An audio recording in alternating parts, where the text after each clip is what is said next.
अस्सलामुअलैकुम। PSL के 10वें एडिशन की खुसूसी ट्रांसमिशन हमसे क्रिकेट में खुश आमदीद। मैं हूं अनम अहमद और मैं हूं नजमो साकिब। क्लियरमैन प्रेजेंट्स हमसे cricket and powered by Sunsilk. PSL 10 के हाई वोल्टेज मैचेस का सिलसिला जोरों शोर से जारी है। गुज़िश्ता इवेंट के चौथे मैच में लाहौर कलंदर्स ने कोयटा ग्लैडिएटर्स को 79 रन के भारी मार्जिन से शिकस्त देकर पहली फतह अपने नाम की है। कलंदर्स के स्टार बैटर फखर जमान इस्लामाबाद यूनाइटेड के खिलाफ इफ्तिताही मैच में सिर्फ 1 रन बनाकर पवेलियन लौटे थे, लेकिन गुज़श्ता रोज कोयटा ग्लैडिएटर्स के खिलाफ 3 छक्कों और 7 चौकों की मदद से 67 रन की शानदार उनकी जानिब से इनिंग्स खेली गई और खूब उन्होंने दाद समेटी।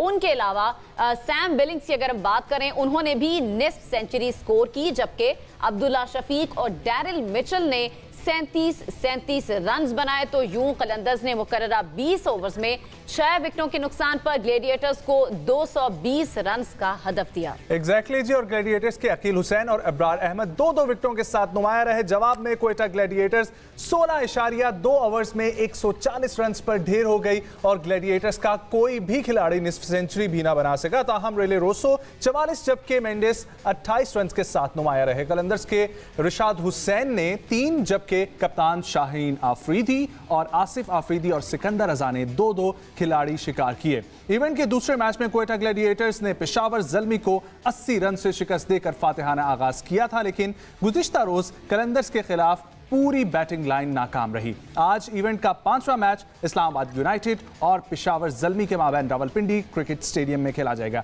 इसी के ऊपर तबसरा और तज्जिया के हमारे साथ 3 शख्सियात मौजूद होती हैं। स्टूडियो में हमारे साथ ज्वाइन कर रहे हैं हमें former test cricketer we have with us जनाब यासिर हमीद। अस्सलाम वालेकुम यासिर भाई, क्या हाल है? ठीक ठाक है, क्या हाल है आपके? और हमारे साथ 2 शख्सियात वीडियो लिंक पर मौजूद हैं, farmer test cricketer Hasan Raza और हमारे स्पोर्ट्स जर्नलिस्ट लाहौर से उस्मान खान। अस्सलाम वालेकुम आप दोनों को भी। उम्मीद करता हूँ आप दोनों खैरियत से होंगे। वालेकुम सलाम, अल्हम्दुलिल्लाह। अच्छा, शुरुआत करते हैं। कल लाहौर कलंदर्स ने बड़ी शानदार फतह अपने नाम किया। तो उस्मान, आप यकीनन लाहौर कलंदर्स को मेरे ख्याल से सपोर्ट कर रहे होंगे और आपको मैं मुबारकबाद से शुरू करती हूँ। बिल्कुल जी, खैर मुबारक। और लाहौर कलंदर ने बेहतरीन खेल का मुजाहरा किया है और जैसा कि मैं एक्सपेक्ट कर रहा था लाहौर कलंदर्स की टीम से, जो एक्स फैक्टर थे लाहौर कलंदर के फ़खर जमान, वो कल चले हैं और ऐसा चले हैं कि 176 के स्ट्राइक रेट से उन्होंने लाजवाब इनिंग्स खेली है और पैसे वसूल किए हैं शायकीन क्रिकेट के। और मैं समझता हूँ कि ग्राउंड के चारों तरफ खेलते रहे हैं और एक अटैकिंग क्रिकेट खेली, जिसकी वजह से जो ओपोजिशन थी कोयटा ग्लैडिएटर्स वो मुश्किल में नज़र आई। हालांकि पिछला मैच वो बड़ी कंफर्टेबल जीत कर आए थे और काफ़ी पुरज़्म नज़र आ रहे थे, लेकिन जिस तरह से फ़खर जमान ने बल्लेबाजी अपनी शुरू की और अपनी क्लास शो की, उसकी वजह से मोहम्मद आमिर जैसे बॉलर, इब्रार अहमद जैसे बॉलर और जो दीगर उनकी बॉलिंग लाइनअप के ऊपर फ़हीम अशरफ थे, कुछ को समझ नहीं आ रही थी कि इनको किस जगह पर बॉलिंग करनी है। तो एक अच्छा आगाज़ मिला है लाहौर कलंदर्स की टीम को और फिर बॉलिंग के अंदर भी बेहतरीन बॉलिंग हुई। शाहीन आफरीदी अपने रिदम में नज़र आए जिस तरह से वो पहले बॉलिंग करते थे और आसिफ आफरीदी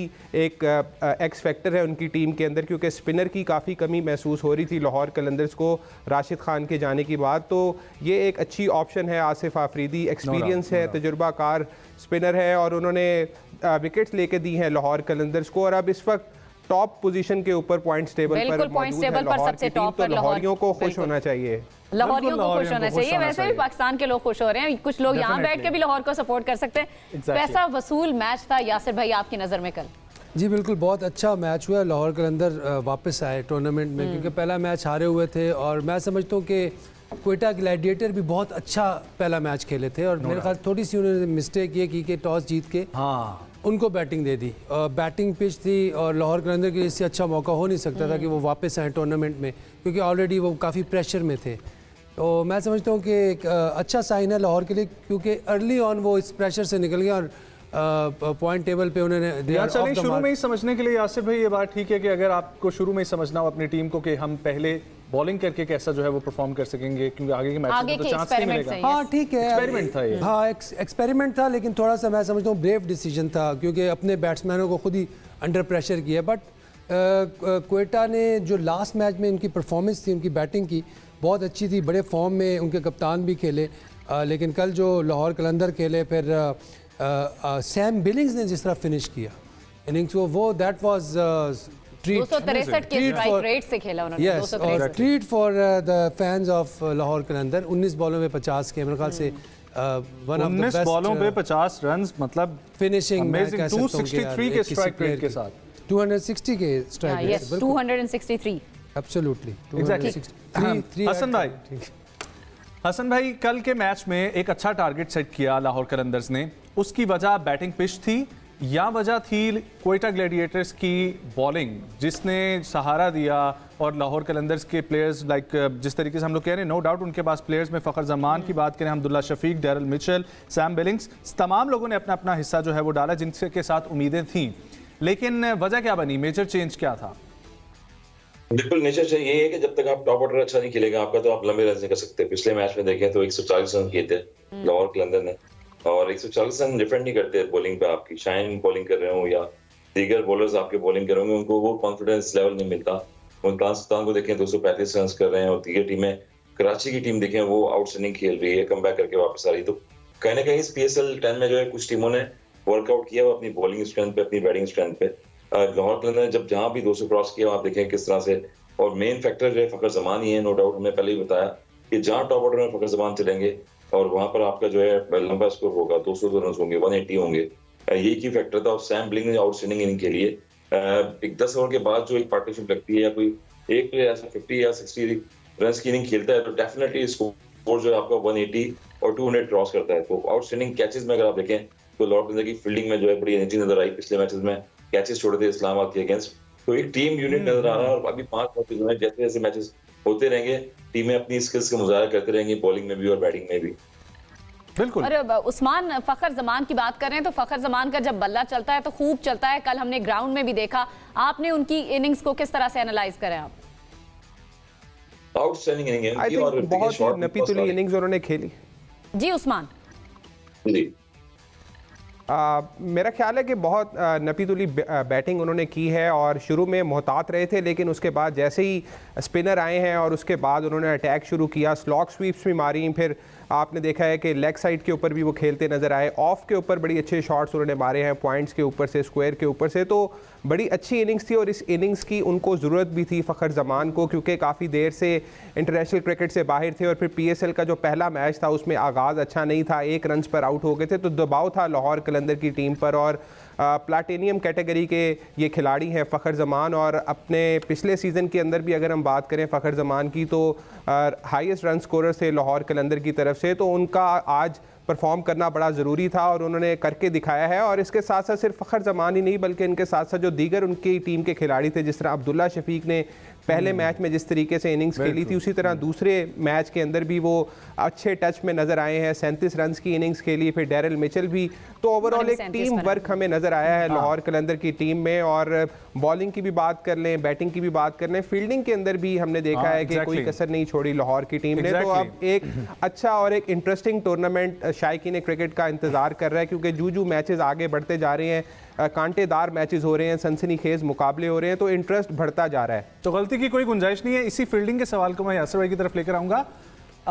एक तरफ लाहौर कलंदर्स फील्डिंग कर रहा है और बहुत अच्छे तरीके से थ्रू आउट मैच हमने देखा, और दूसरी जानिब जो हम शुरू में देखते हैं परफॉर्मेंस, तो उस्मान तारिक से जो कैच ड्रॉप हुआ था और मोहम्मद आमिर काफ़ी एग्रेसिव उस टाइम नज़र आ रहे थे, लेकिन वहाँ से ही मैच का बनना शुरू होता है सिलसिला।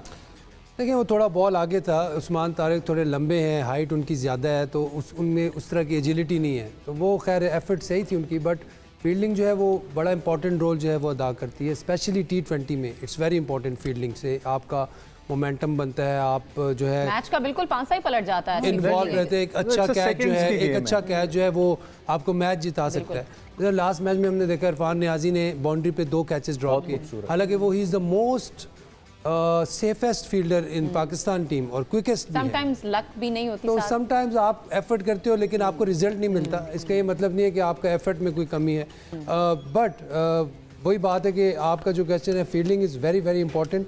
जिस तरह हमने देखा जो टीम अच्छी फील्ड करेगी फ्यूचर में भी, आज के मैच में भी कैचेस आर वेरी इंपॉर्टेंट। आपका एक अच्छा कैच आपका पूरे मैच का जो है सिनेरियो चेंज कर सकता है। जिस तरह हमने देखा लास्ट मैच में आकिफ ने 2 विकेट्स ली। इस तरह की परफॉर्मेंसेस जो होती है ना, ये एक्स फैक्टर का रोल अदा करती हैं। तो मेरे ख्याल से यहीं से हम कंटिन्यू करेंगे, लेकिन एक न्यूज़ ब्रेक की तरफ जाना है।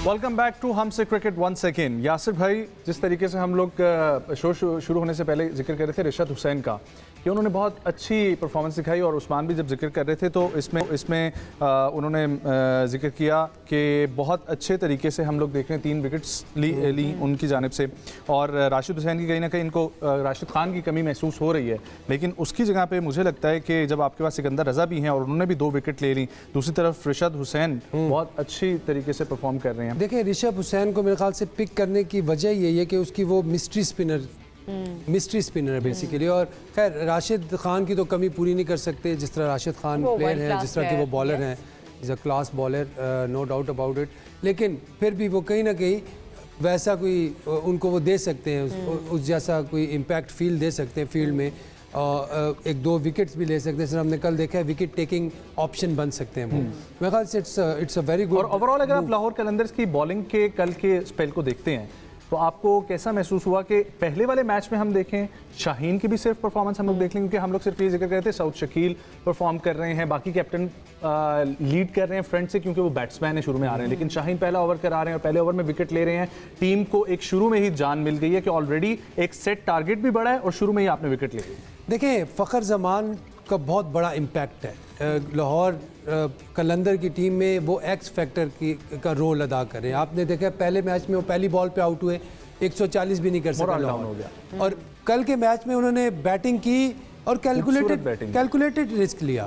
ये नहीं कि उन्होंने बस आके चलाना शुरू कर दी, बड़ा वो देख के खेले, जो बॉल रोकने वाले थे उनको जिम्मेदाराना, और उन्होंने ऑक्यूपाई की, क्रीज ऑक्यूपाई की, रिस्पॉन्सिबिलिटी ली और रन रेट डिस्टर्ब किए बगैर। और देखें फिर 200 पे अच्छा रन रेट को भी मेंटेन रखा, और बाद में जब आपका रन रेट मेंटेन होता है, सैम बिलिंग जैसा प्लेयर हो आपके पास, कंटिन्यू कर जाए, और वो कंटिन्यू कर जाए और आके उसने फिनिश कर दिया जिस तरह। तो 200 कॉम्बिनेशन देखें, T20 इज वेरी कैलकुलेटेड। अगर आप देखो 120 बॉल्स हैं, ठीक है, आपके पास 6 बैटर्स हैं, ईच बैटर को आप 20 बॉल्स दें और उससे क्या आपने 30 रन्स करने, दैट्स इट। तो आपका पता हो कि आपने ये करना, आपके 180 कहीं नहीं गए, और कहीं पे कोई एक आध इनिंग्स सैम बिलिंग्स वाली बिल्ड हो जाती है तो फिर आप 200 प्लस पे भी जा सकते हैं। तो इट्स वेरी कैलकुलेटेड अगर आप इसको इस तरह लें। एक बंदा ये ना सोचे कि मैंने जाके 100 करना है, मैंने 20 बॉलों पे 30 करने, दैट्स इट। ये आपकी थिंकिंग हो, आपका टीम भी अच्छा करेगी, आप ये सेल्फलेस हो जाएंगे और टीम के लिए खेलना शुरू। बिल्कुल। हसन भाई, जो पहला मैच था लाहौर कलंदर्स का और जो कल का मैच था, आपको क्या जो ओवरऑल बॉडी लैंग्वेज है टीम की, उसमें क्या डिफरेंस नजर आया? आपको क्या इंटेंट, कहाँ चेंजेस आपको नजर आए जो जरूरत थी लाहौर कलंदर्स को? देखिए, सबसे बड़ी फ्रेंचाइज है एक तो लाहौर कलंदर थ्रू आउट, अगर आप PSL से देखें स्टार्टिंग में, और उनके प्लेयर्स जो हैं बड़ा मोटिवेशन देते हैं एक दूसरे जो बड़े जो नामी गिरामी वर्ल्ड क्लास प्लेयर हैं, उस फ्रेंचाइज से खेल भी चुके हैं, तो एक रेपुटेशन होती है, उसको मेंटेन करने के लिए आपको टीम में वापस अपने टूर्नामेंट में कमबैक करना पड़ता है, तो वो कमबैक नजर आ गया। पिछले मैच में हमने कहा था कि अगर बैटिंग करिए लाहौर कलंदर तो एटलीस्ट T20 मॉडर्न क्रिकेट में, आजकल की क्रिकेट में आपको एटलीस्ट 180-70 रन करने पड़ते हैं फाइट बैक करने के लिए। तो पिछले मैच में इस्लामाबाद के अगेंस्ट उन्होंने 140 रन किए थे, जो कि उसमें कैच भी छूटा था हारिस रूफ से, एक सलमान अली आगा। तो ये इंपॉर्टेंट चीज होती है कि आपको एटलीस्ट एक स्ट्राइक रोटेट करना पड़ता है। एक तो टॉप ऑर्डर है, 6 ओवर का पावर प्ले होता है, वो यूटिलाइज करना पड़ता है, और आपके पास विकेट हैंड्स रहे। तो ये क्वालिटी थी कि लाहौर कलंदर के पास जब लाठी चार्ज किया, फ़खर जमान ने आउटस्टैंडिंग इनिंग खेली, अपनी स्किल्स पे खेलते हुए हैं, और 3 छक्के जिस तरह लगाए और 7 चौके लगाए, 77 रन की इनिंग खेली। तो मेरे ख्याल में जब आने वाले बैटर्स होते हैं वो ऑलरेडी कॉन्फिडेंस में हो जाते हैं, और जब बैटिंग स्ट्रेंथ सैम बिलिंग जैसे प्लेयर्स हो तो वो भी फॉर्म में आने की अहम किरदार अदा करते हैं। तो यही इंपॉर्टेंट चीज होती है कि आपको विकेट हैंड्स आपके पास होंगी तो आप 220, 230 और 235 जिस तरह से मुल्तान ने किया हाँ ये सब तक के रन वो रन कर सकते हैं आप। तो ये इन्फॉर्मेशन नजर आया लाहौर कलंदर की तरफ से। बिल्कुल। अच्छा उस्मान, ये बताइएगा कि ग्लैडिएटर्स की परफॉर्मेंस में हम लोग पहले मैच से बड़ा खुश नज़र आए, ग्लैडिएटर्स भी, और हम लोग भी डिस्कस कर रहे थे कि इनफैक्ट साउथ शकील की कैप्टेंसी की हम लोगों ने बात की, और फिर उनकी जिस तरीके से परफॉर्मेंस थी नो डाउट वो भी बहुत अच्छी थी। कल के मैच में टॉप ऑर्डर तो बिल्कुल ही नाकाम रहा। हसन नवाज के साथ बहुत सारी उम्मीदें थी, फिन एलन वो भी बदकिस्मती से शिकार हो गए। South Shakeel experienced player Shoaib Malik हैं, उनसे काफ़ी एग्जैक्टली ना बॉलिंग में शोएब मलिक कुछ कर सके ना बैटिंग में कुछ कर सके कल।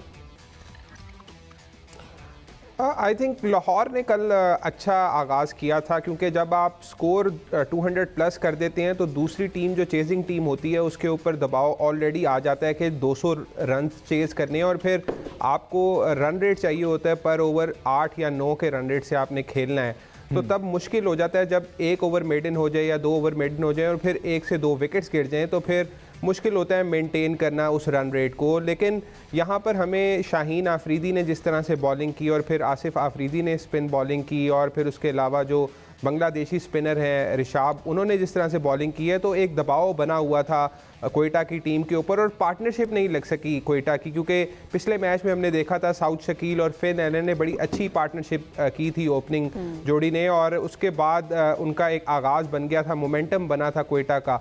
लेकिन इस मैच में हमने देखा लाहौर के खिलाफ के मोमेंटम नहीं बन सका, पार्टनरशिप नहीं लगी। गो के दोनों बड़े अच्छे खिलाड़ी हैं, साउथ शकील ने अच्छी परफॉर्मेंस दी थी पिछले मैच में, फिल एलन ने भी 200 प्लस के स्ट्राइक रेट से इनिंग्स खेली थी अपनी, और फिर उसके बाद हसन नवाज़ भी कुछ रन्स उन्होंने चैप इन किए थे। और ओवरऑल अगर आप देखें तो नीचे उनके पास रायली रोसो हैं, फिर शुएब मलिक भी थे। लेकिन T20 क्रिकेट के अंदर आपका डे भी होता है और इसमें कोई भी टीम आपको हरा सकती है, तो आपको मुकम्मल तैयारी के साथ मैदान में उतरना पड़ता है। अब जो गलतियां हुई हैं, यकीनन अभी तो 8 मैचेस मजीद पड़े हैं कोयटा ग्लैडिएटर्स के, और हम समझते हैं कि जैसे जैसे टूर्नामेंट आगे बढ़ेगा कंडीशन से भी जो फॉरेन प्लेयर्स हैं और जो मुकामी खिलाड़ी हैं वो भी ज़्यादा अच्छे से उसका अंदाज़ा कर लेंगे और फिर उसके हिसाब से अपनी बैटिंग अप्रोच और बॉलिंग अप्रोच को सेट करेंगे। आपको क्या यासिर भाई प्रॉब्लम लगी कोयटा ग्लैडिएटर्स के साथ कल? जो प्लानिंग थी गेम की वो आपको कम लगी या कैप्टनसी में प्रॉब्लम लगा? देखें, मुझे ये लग रहा है कि शायद कोयटा ग्लैडिएटर ने ये सोचा था कि हम लाहौर कलंदर को जल्दी आउट कर लेंगे और आराम से हम चेस कर लेंगे। हाँ, टॉस वाला जो फैक्टर था उसमें मेरे ख्याल से उनको ये करना चाहिए था कि उनको पहले बैटिंग ही कर लेते, ऑलरेडी मैच जीते हुए थे। और जब भी देखें T20 क्रिकेट है, बैटिंग कंडीशंस हैं, जब भी कोई टीम हारी हो उसको कभी अपॉर्चुनिटी नहीं देनी चाहिए कि वो पहले बैटिंग करे। हाँ, क्योंकि वो अपने जो नर्व्स है वो रिलैक्स कर लेगी, वो जो उस पर जो प्रेशर है वो उसको रिलीज़ कर लेगी। बैटिंग विकेट्स हैं, 2-4 चौके लगे, उनके नर्व्स रिलैक्स हो गए कि यार चलो अब हम, फिर वो उन्होंने आहिस्ता आहिस्ता देखना शुरू कर दिया ऊपर। जब फ़खर खड़ा रहा तो जब उन्होंने देखा कि यार अब तो फ़खर खड़ा है, तो फ़खर ने भी पूरा असेस कर दिया था कि 200 का पिच है या 180 का पिच था, मैं ये समझता हूँ। उसके बाद देखें आपके बॉलर, उनकी बॉडी लैंग्वेज ही चेंज थी। आप शाहीन को देखें तो शाहीन वाज ओल्ड शाहीन, जिस तरह पहले शुरू में आया, खो गया था एक टाइम के लिए, जो एक कहीं खो गया था और वो वापस आ गया। वो साथ साथ खिलखिलाते भी रहते हैं मैच में जब अच्छी परफॉर्मेंस चल रही हो। हाँ, बॉडी लैंग्वेज चेंज हो गई, बॉडी लैंग्वेज चेंज पॉजिटिव हो गई, उनको नजर आना शुरू हो गया। हाँ, परफॉर्मेंस अच्छी, परफॉर्मेंस अच्छे रन्स हो जब बोर्ड में, तो बॉलर पे भी प्रेशर कम होता है। वो अपने आप को पूरी तरह यूटिलाइज कर सकता है, अपनी जो चीज़ें वो करना चाहता है आम दिनों में नहीं कर सकता, उस दिन वो कर सकता है, क्योंकि उसके बाद लेवरेज होती है, प्रेशर डाल सकता है, आगे से बॉल कर सकता है, स्विंग अच्छा हो रहा था।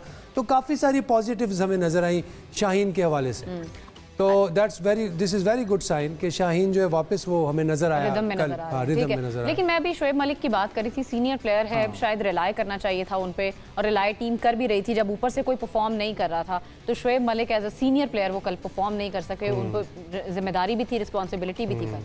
देखिए, सबसे पहले तो मैं ये समझता हूँ कि शुएब मलिक जो है ही इज़ वेरी फिट, और अपनी फिटनेस की वजह से और ही स्टिल प्लेइंग। तो सबसे पहले तो मैं इस चीज़ को रियली अप्रिशिएट कि he still playing competitive cricket. और मोइन भाई जो हैं उन्होंने उन पे एतमाद किया एज अ सीनियर प्रो। मैं समझता हूँ कि Shoaib Malik will definitely come back और perform for the Quetta Gladiators.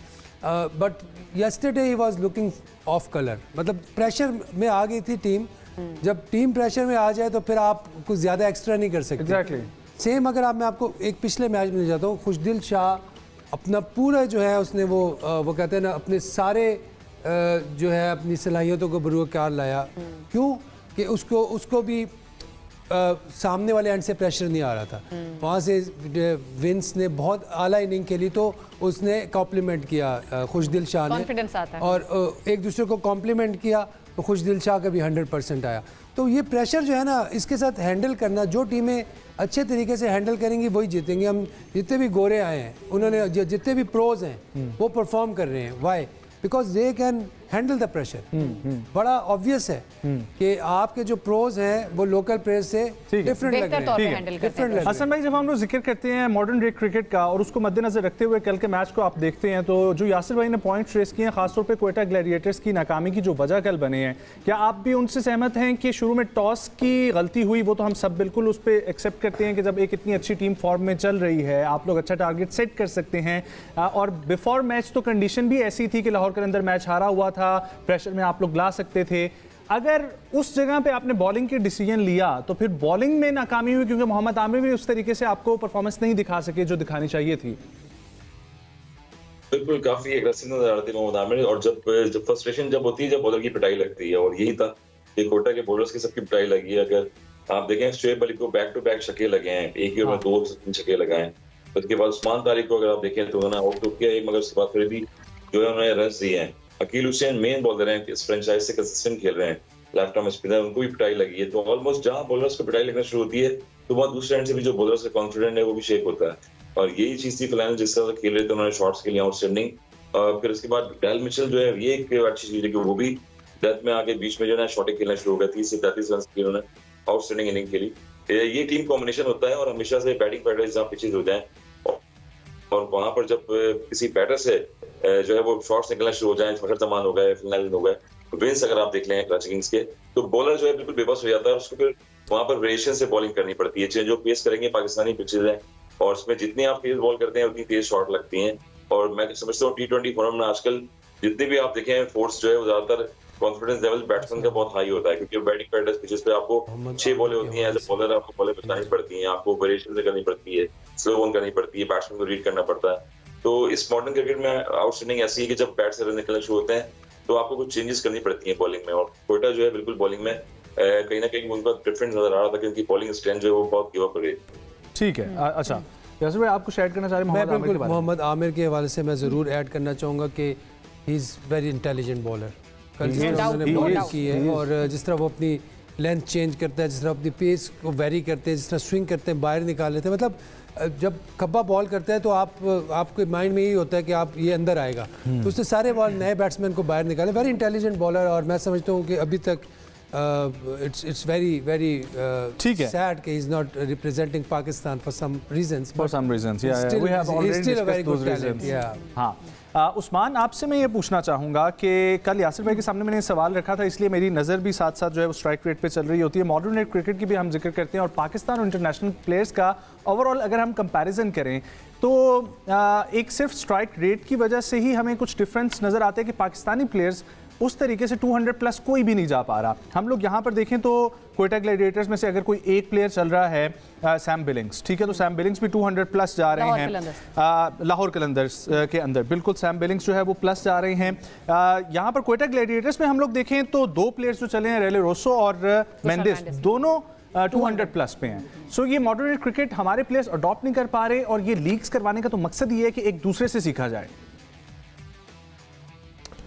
देखें, इसमें मैं थोड़ा सा आपको बैक एंड पे लेके जाऊंगा। जो हमारा डोमेस्टिक क्रिकेट होता है उसके अंदर हमारी जो क्रिकेट है वो उस तरह की हो नहीं रही। हम पिचेस बैटिंग फ्रेंडली कहते ज़रूर है कि हम प्रोड्यूस करते हैं, लेकिन हमारी पिचेस का जो बाउंस है वो काफ़ी लो होता है। यासिर भाई और हसन भाई मेरी इस बात से एग्री करेंगे कि जब ये लोग भी क्रिकेट खेलते थे तो बाउंस को इतना ज़्यादा नहीं मिलता था। तो इसके अंदर भी एक तो एडवांटेज होता है क्योंकि बॉल यहाँ पर स्लो आता है, और दूसरा अगर आप इंटरनेशनल लेवल पर आते हैं, पाकिस्तान लेवल पर आते हैं, तो वहाँ पर क्रिकेट सीखनी नहीं होती, वहाँ पर आपने उसको बनाना होता है, टीम के लिए खेलना होता है, स्कोर करना होता है, वहाँ पर जी बिल्कुल डिलीवर करना होता है। वो आप उस टाइम लर्निंग के प्रोसेस में नहीं होते, क्योंकि हमारे कुछ प्लेयर्स कहते हैं कि हम लर्न कर रहे हैं, सीख रहे हैं।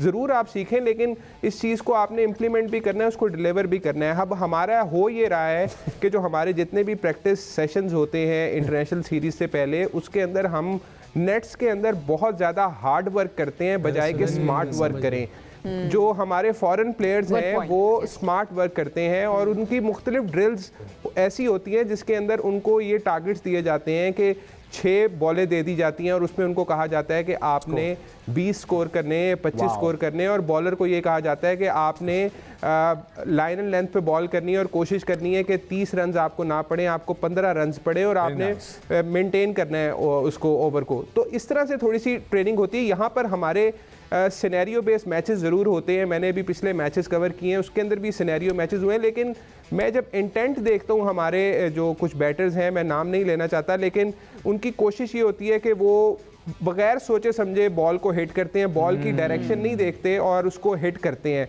जिसकी वजह से ये होता है कि उसमें मिसिंग ज़्यादा होती है और डॉट बॉल ज़्यादा हो जाते हैं। तो ये एक प्रैक्टिस का अमल है जिसको सीखने की अभी ज़रूरत है और हमें नेशनल लेवल यही लर्निंग की है। वैसे नजम भी बात कर रहे थे कि यही लर्निंग जो हम फॉरेन प्लेयर्स को जब खेलते हुए देखते हैं या फॉरेन कंडीशंस में हम जाकर जब दूसरी टीम्स के अगेंस्ट खेलते हैं तो यही चीज़ें हम वहाँ से अडॉप्ट तो कम से कम कर सकते हैं। उस्मान एग्जैक्टली बिल्कुल कर सकते हैं और मैं इसमें एक चीज़ ऐड ऑन करना चाहूँगा यहाँ पे, पीसीबी ने अभी ये चैंपियंस ट्रॉफी से पहले एक बड़ा अच्छा इनिशिएटिव लिया, उसमें एक स्ट्राइक फोर्स स्क्वाड बनाने के बारे में एक कैंप भी लगा यहाँ पर लाहौर के अंदर, जिसमें अब्दुल रज़ाक समेत मुख्तलिफ क्रिकेटर्स थे जिन्होंने स्ट्राइक रेट के ऊपर खिलाड़ियों के काम किया नेशनल क्रिकेट एकेडमी में। तो ये चीज़ें ऊपर वाले लेवल पर तो ज़रूर होनी चाहिए, लेकिन मैं समझता हूँ कि जो नीचे लेवल है, जो हमारी रीजनल क्रिकेट हो रही है और जो क्लब क्रिकेट हो रही है, वहाँ पर भी हमें स्ट्राइक रेट के ऊपर काम करने की ज़रूरत है। और मॉडर्न डे की जो इनोवेशन शॉट्स हैं, जिस तरह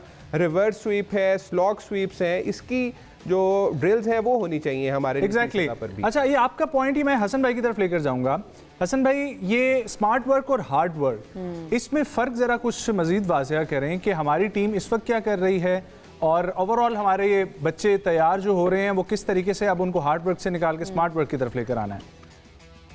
देखिए, पाकिस्तान कप हो गया, डोमेस्टिक लेवल पे जो भी पाकिस्तान की रिपोर्ट कर सकता है वो कुछ कुछ करता रहता है, ट्राई करता है कि एक पूल में रखे, एक यूनिटी में जो है आपके स्क्वाड्स को रखे, ताकि चेंजेस बहुत ज्यादा हो रही हैं। हमने पिछला देखा कि T20 मार गए अमेरिका में, छोटी छोटी ऐसी टीमों से हम हार रहे हैं। और मॉडर्न क्रिकेट की अगर बात करें तो एक चीज बड़ी अच्छी उस्मान भाई ने बोली है कि हम बॉल को देख के नहीं मारते, जब भी हिट मारते हैं। आप देखें फखर जमान पहले मैच में आउट हुए, away to the body ball था और वो खेलने जा रहे थे स्प्लैश। तो गोरों में अगर आप देखें, फॉरेन कंट्रीज में देखें तो वो क्लोज टू द बॉडी खेलते हैं, बॉल को क्लोज देके और हिट मारते हैं टारगेट कि मैंने इनसाइड आउट खेलना है शॉट को या लॉन्ग ऑन लॉन्ग ऑफ की तरफ खेलना है। तो ये इंपॉर्टेंट होता है और शॉट सिलेक्शन बड़ी इंपॉर्टेंट होती है। सऊद शकील की अगर टेक्निक देखें वो बेहतर होती जा रही है, नो लुक शॉट आप मार रहे हैं मगर बॉल को देख के मारते हैं आप स्कूप शॉट। सैम अयूब ने आउटस्टैंडिंग पेशावर ज़लमी की टीम के लिए 50 रन किए, अच्छे शॉट मारे क्रिकेटिंग। और जब भी प्लेयर क्रिकेटिंग शॉट खेल रहा होता है तो देखने वालों को भी बड़ा महसूस होता है, अच्छा लगता है और क्रिकेटिंग जो पॉइंट ऑफ व्यू से भी आपको आपकी बेसिक टेक्निक जो है पता लगती है। तो ये टेक्निक बड़ी इंपॉर्टेंट होती है। और जो बॉलिंग में आप बैटिंग में अगर आप देखेंगे, न्यूजीलैंड में जा रहे हैं, बाउंसी पिचेस होती हैं, जो पाकिस्तान सीरीज भी वहां पर हारी है। हमें आगे फ्यूचर में जो है मॉडर्न क्रिकेट के हिसाब से उस लेवल पे स्टैंडर्ड पिचेस की जो स्टैंडर्ड है वो अच्छा हाई करना पड़ेगा, क्योंकि हम डोमेस्टिक में खेलते रहते हैं। जब न्यूजीलैंड ऑस्ट्रेलिया जाते हैं तो वहां पर अब्दुल्ला शफी जैसे बैटर या दीगर फ़हीम अशरफ जैसे बैटर्स फिर वो खुल के नहीं खेल पाते, इसलिए कि मार्बल हो गई या डिफरेंट क्रिकेट हो गई है या डिफरेंट पिचेस हो गई, उन पर आपको रेगुलर खेलना पड़ेगा। न सिर्फ के रमजान के T20 टूर्नामेंट करवा के आप जो है वो ग्रास रूट लेवल भी काम नहीं कर रहे हैं और डोमेस्टिक स्ट्रक्चर को बेहतर भी नहीं कर रहे, पिचेस का मैार भी अच्छा नहीं कर रहे। तो ये प्रॉब्लम्स क्रिएट होती हैं पाकिस्तान की। ठीक है। अच्छा, वैसे बात कर रहे थे हम पहले, मैं सीनियर प्लेयर्स की भी बात कर रही थी, लेकिन जूनियर प्लेयर्स जो नए इमर्जिंग प्लेयर्स है, जो PSL है, इसका मकसद बेसिकली एक तो ये भी है कि नए प्लेयर्स को बनाना, नए प्लेयर्स को टीम में शामिल करना। आपको लग रहा है इस बार कोई नए स्टार्स सामने आएंगे मजीद? अभी तो मैचेस होने हैं मजीद। देखिए, बिल्कुल काफ़ी सारे अच्छे प्लेयर्स अभी तक जो मैचेस देखे हैं तो उसमें तो लग रहा है कि पोटेंशियल है। कल रात को जिस तरह नईम लड़के को खिलाया लाहौर का, अच्छा टेक्निकली साउंड लग रहा है, कहीं पे मौका मिला उसे, इसने परफॉर्म किया तो डेफिनेटली हमें पता चल जाएगा कितना पोटेंशियल है। Very confident, looks confident. तो बात यही है, देखें जिस तरह भी बात हो रही थी, ये कह रहे थे अडॉप्ट करने की या वो क्या चीज़ें, क्या वो टेक्निक्स यूज़ करते हैं कि उनकी जो पावर हिटिंग है वो अच्छी है। देखें उनकी जो बेस है ना, जितने भी छक्के मारने वाले होते हैं ना, उनकी जो बेस है वो स्ट्रांग होती है। आप अगर देखें शाहिद अफरीदी, वो जब छक्का मारते थे तो उनकी बेस कितनी स्ट्रांग होती है। एग्जैक्टली, ठीक है। फिर आप AB डिविलियर्स को देखें, बहुत आपने वैसे पॉइंट की बात की, क्योंकि मैंने शाहिद भाई के ही उसी में नाफे नजम को जब वो करवा रहे थे तो वो इसी तरीके से बता रहे थे कि अपनी बेस को जो है वो आप एक जगह पे रखें। ख्वाजा नाफे, ठीक है, ओके। सो उस वक्त भी वो मेंशन जो कर रहे थे, नाम ऊपर नीचे हो जाते हैं इस पे आहिस्ता स्माइल लेने की जरूरत नहीं है। ओके जी, कंटिन्यू प्लीज आप। हाँ, तो ये बेस जो है ना, इट्स वेरी इंपॉर्टेंट, बहुत इंपॉर्टेंट है ये, क्योंकि आपने जितने भी मैंने देखे ना जो कि बड़ी शॉट्स लगाते हैं, हालांकि सऊद शकील को भी अगर आप देखें वो जब बड़ी शॉट लगाते हैं, हालांकि उनकी बॉडी इतनी बड़ी नहीं है, लेकिन उनकी बेस स्ट्रांग होती है, तो बेस इज़ वेरी इंपॉर्टेंट। उसके बाद आपका हेड पोजीशन जो है वो स्टिल होनी चाहिए, लेग्स लगवाया करें, और उसके बाद आपने हिट करनी है। मतलब ये नहीं है कि आप बस घूम गए, आपको ये नहीं पता कि यार आपके पाँव लड़खड़ा रहे हैं और बल्ला घूम रहा है, यूँ शॉट नहीं लगती। बॉल पे नज़र रख के और आपने पूरा उसको मिडल करना है, और आपकी बेस स्ट्रांग और हेड आपका जो है ना बॉल पे हो, हेड बॉल पे हो, फिर शॉट लगती है। तो ये कुछ चीज़ें हैं, इस पर लड़के काम करें, खेल रहे हैं। मैं समझता हूँ कि इनको खुद सोचना चाहिए कि कौन सा प्लेयर क्या चीज़ करता है, खुद इस चीज़ को स्टडी करें, और कोचेस का भी काम है कि वो इन चीज़ों पे स्टडी करके प्लेयर्स को बताएं यार ये चीज़ें ये आप इन पे काम करें। ये मॉडर्न टेक्निक से, कोई और मॉडर्न टेक्निक ये नहीं है कि कोई स्क्रू लगे हुए हैं या कोई कंप्यूटर की चिप डाल दी है, नहीं, यही मॉडर्न टेक्निक, यही मॉडर्न क्रिकेट और यही मॉडर्न टेक्निक्स है। बिल्कुल ठीक है। इस्लामाबाद और पेशावर का आज होना है बड़ा इंपॉर्टेंट मैच, इस पर भी हम बात करेंगे, लेकिन पहले एक ब्रेक शामिल करते हैं।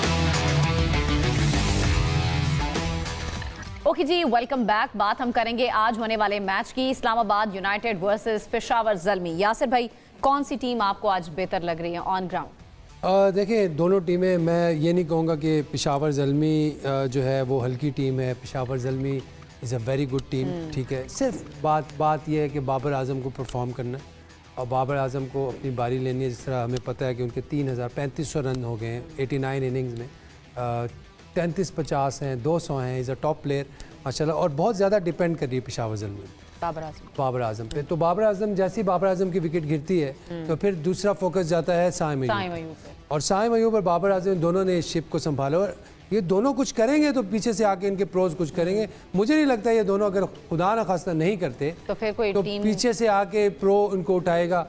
मुझे इस दफ़ा नहीं लग रहा इनकी तरफ से, but still I will say कि they will play well. But Islamabad United is a very smart team. तो प्रेडिक्शन साथ ही दे दें अपनी। Islamabad United, Islamabad. Okay, alright जी। हसन भाई, क्या एक्सपेक्टेशंस हैं आज आपकी?